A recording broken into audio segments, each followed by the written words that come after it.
हम सब के जीवन में कई बार ऐसा होता है कि हम लक्ष्य के बिल्कुल निकट होते हैं, परंतु अचानक हमारे मार्ग जैसे बंद हो जाते हैं या फिर हम भ्रम में फंस जाते हैं। कभी कभी उस भ्रम से जूझकर हार मान लेते हैं, कभी कभी उस भ्रम को ही लक्ष्य समझ लेते हैं और प्रत्येक स्थिति में हमारा लक्ष्य हमसे दूर होता जाता है।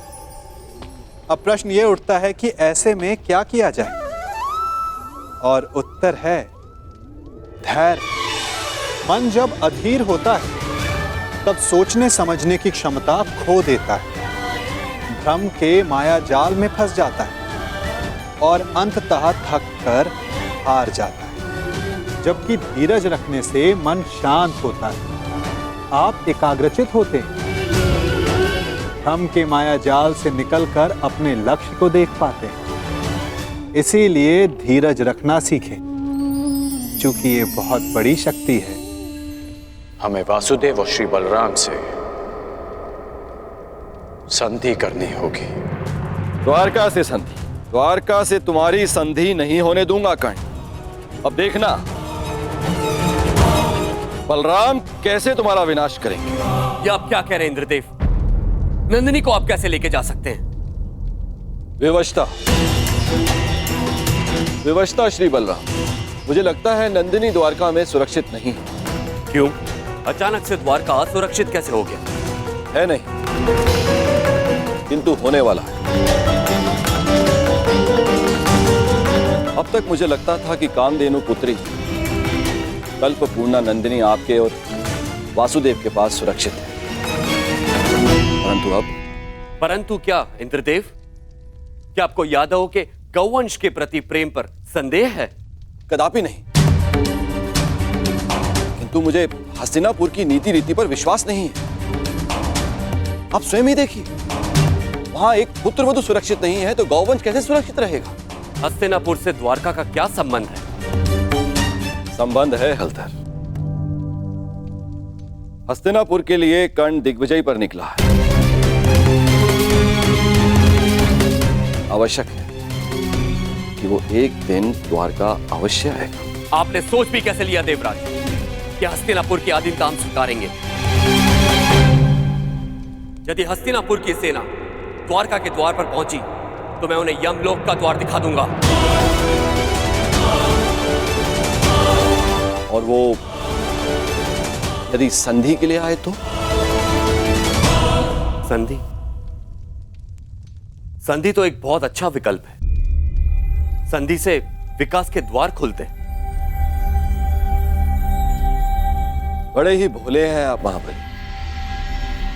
आप उस हस्तिनापुर से संधि करेंगे जहां पुत्रवधू के वस्त्र हरण किए गए। आप उस हस्तिनापुर से संधि करेंगे जहां आपके फुफेरे भाइयों को द्यूत में छल कपट से हराया गया। याद रहे,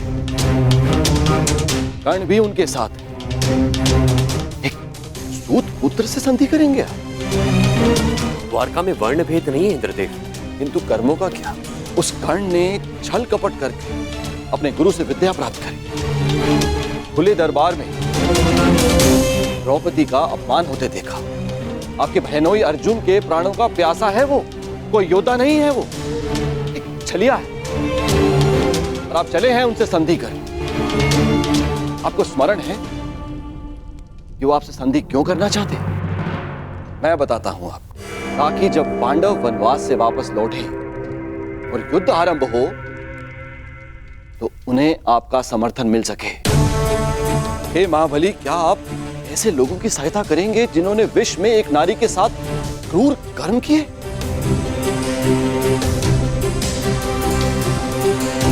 तो और क्या विकल्प हो सकता है इंद्रदेव?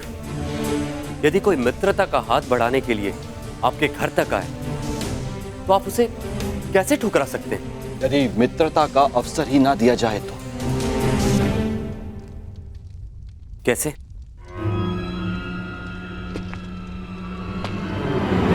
अश्वमेघ यज्ञ से, इससे पहले कि वो कर्ण द्वारका पहुंचे, आप अपने नाना श्री के प्रतिनिधि बनकर यज्ञ आरंभ कीजिए। अश्व छोड़िए, यदि कर्ण ने उस अश्व को जाने दिया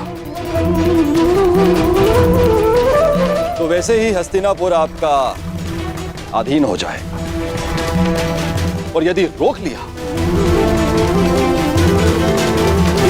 तो आप युद्ध करके उसका नाश कर सकते हैं। ये अच्छा विकल्प है।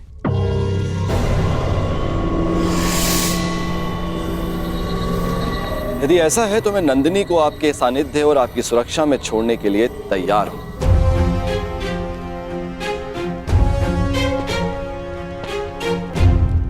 दाऊ,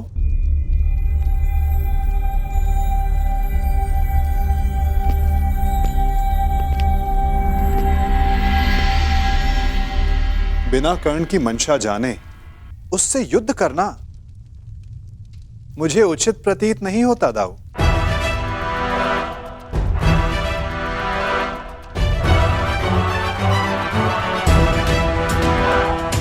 मुझे ऐसा प्रतीत होता है कि आप नंदिनी की सुरक्षा करने में समर्थ नहीं।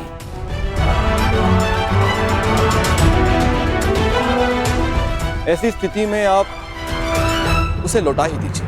यदि नंदिनी यहां से गई तो द्वारका का अपमान होगा, जो मुझे स्वीकार नहीं। नंदिनी यहीं पे रहेगी।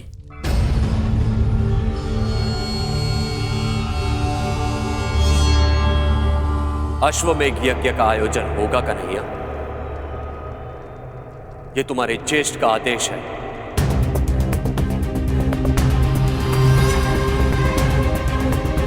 क्या तुम्हें अस्वीकार है?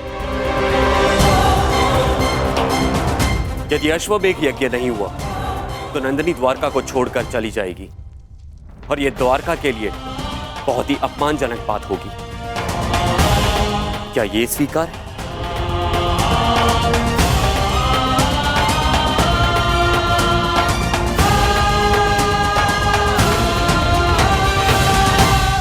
मैं आपके आदेश के परे कहां हूं दाऊ।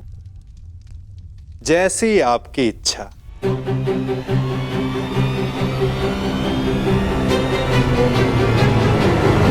तो ठीक है, यज्ञ के लिए उत्तम अश्व की व्यवस्था करो, और पहले ही मुहूर्त में यज्ञ प्रारंभ होगा।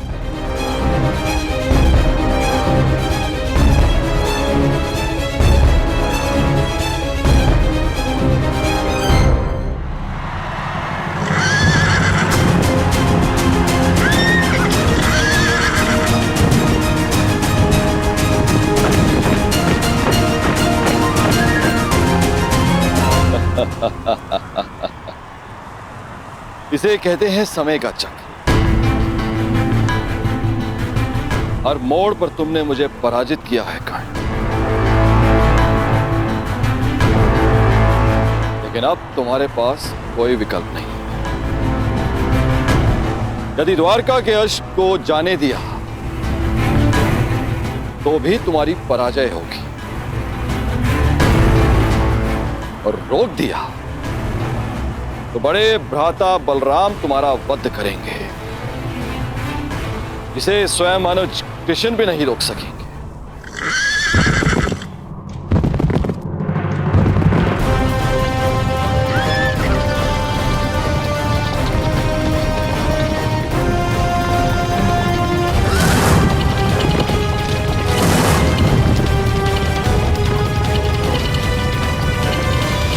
रुको!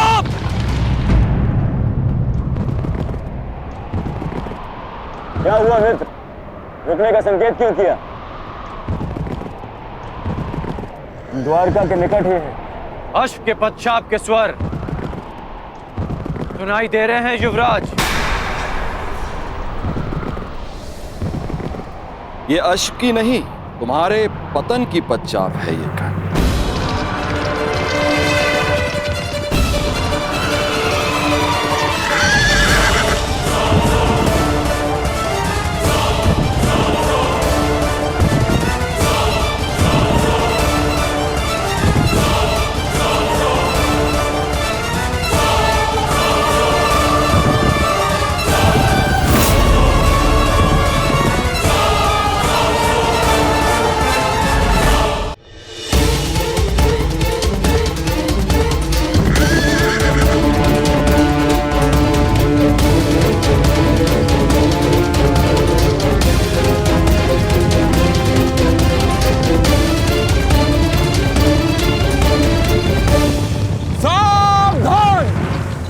अश्वमेध यज्ञ का अश्व है जो श्री बलराम और श्री कृष्ण की सुरक्षा में है।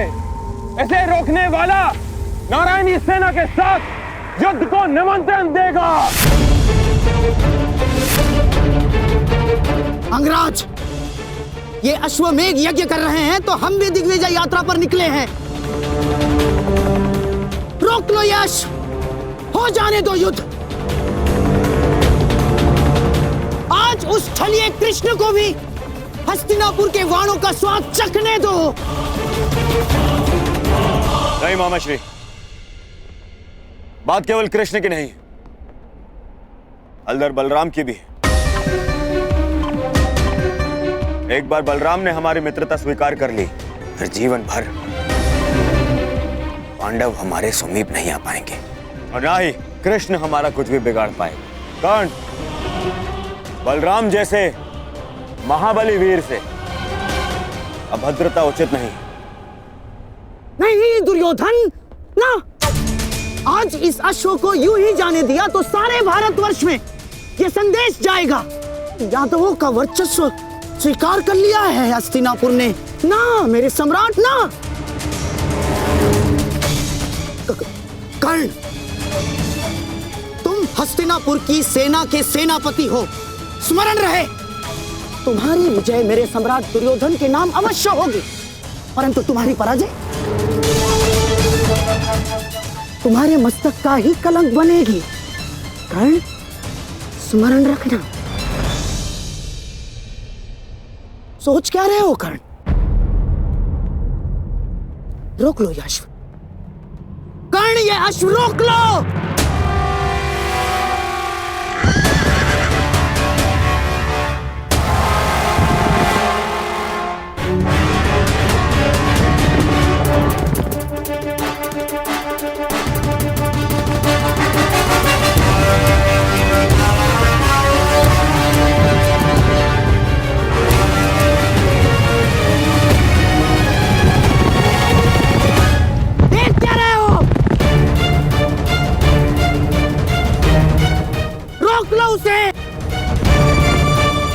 नहीं।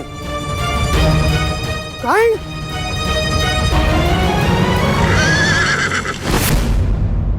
go!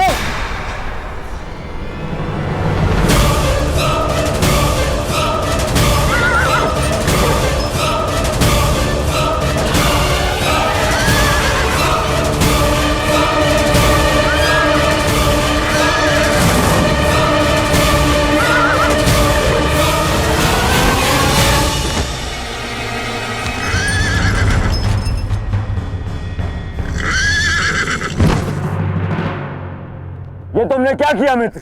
अब श्री बलराम का कोप सेना होगा हमें। अश्व को रोका गया है, आक्रमण!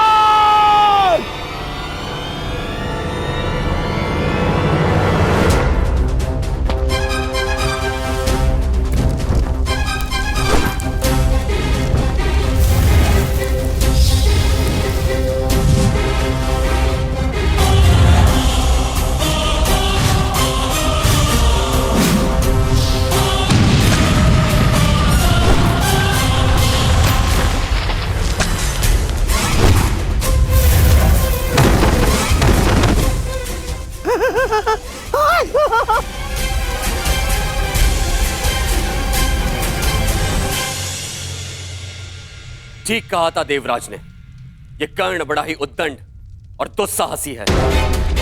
द्वारका के अश्वमेध यज्ञ के अश्व को रोका है उसने, हमारी सेना पर आक्रमण किया है उसने। मैंने कहा था ना दाऊ कि ये योद्धा तनिक विकट है, परंतु उसने अभी तक बलराम के हल और गदा की विकटता नहीं देखी है। हस्तिनापुर को अपने हल की नोक से उखाड़कर भूमि में गाड़ दूंगा मैं जानता हूं कि तुम्हें कर्ण प्रिय है, परंतु जो भी द्वारका के सम्मान की सीमा को लांघे वो मुझे प्रिय नहीं। अब कर्ण को मेरा सामना करना ही होगा। अब जैसी आपकी इच्छा दाऊ। मैं तुम्हारी इच्छा जानना चाहता हूं कन्हैया, क्या इस युद्ध में तुम भाग लोगे या नहीं? अब दाऊ की इच्छा है तो कन्हैया को तो आना ही होगा। परंतु क्या? परंतु इस युद्ध में मेरी भूमिका कुछ और होगी दाऊ, क्योंकि आने वाला योद्धा महारथी है और इस युद्ध में सामना करने के लिए आपको एक चपल सारथी की आवश्यकता पड़ेगी।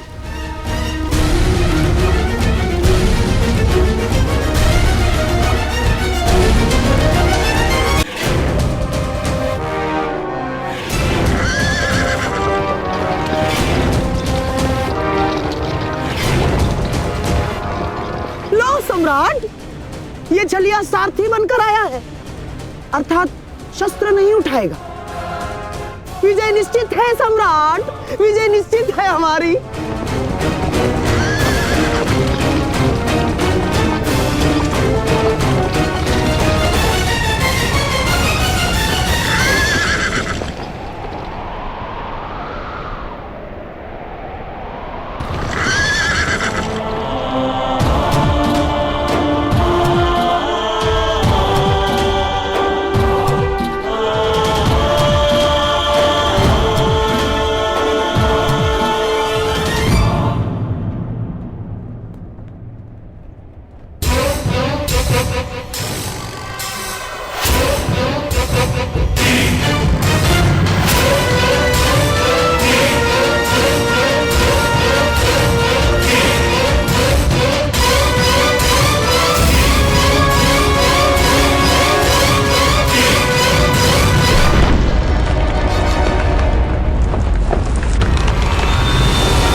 द्वारका के अश्व को रोकने वाले कर्ण,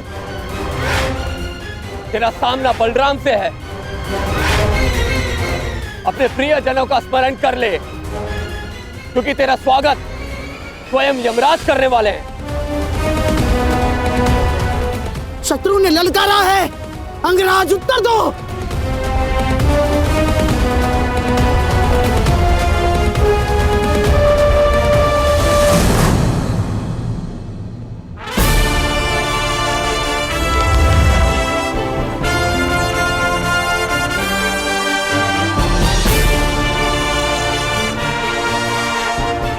इस छलिए कृष्ण ने हमारे कई बनते काम बिगाड़े हैं दुर्योधन। आज इसकी पराजय का आनंद हम उठाएंगे, द्वारका का पतन होगा।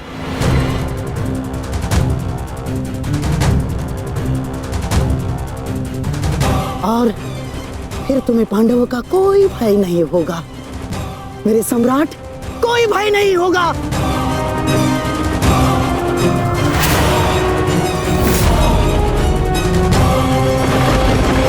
बाण संधान करो कर्ण, तुमने बाण संधान किया और मेरा प्रतिशोध पूर्ण होगा। आज मेरे एक परम शत्रु की हार निश्चित है, या तुम्हारी या कृष्ण की।